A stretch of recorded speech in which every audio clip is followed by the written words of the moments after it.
लड़की बड़ी चालाक रहल, ससुराल में पहुंचल सैया जी का तेवर दे के कह दिया कि का हो, जबले बिया ना भई तबले खूब बने बने घूमला, दूसरा के चक्कर में पड़ के बड़ा रुपयों खर्चा कर देला, लेकिन जब हमरा चंगुल में फंस गई बड़ा तो तोहरा के इतना आसानी से जाए नहीं दे। दुल्हा कहता करे बिया भइले का हफ्ता बीत गई, घर से बाहर निकले दे, लेकिन दुल्ही और दुल्हा के बीच की बात हो, दुल्हा कहे दुल्हन बोले, दोनों के सवाल जवाब का बात है। का कहे मास्टर, लड़का कहता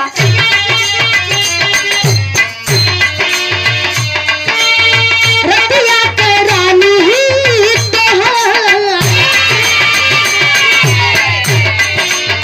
रतिया के रानी तोहर चौहाली जवानी चोसियाइल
अपना सैया के समझावत रहल।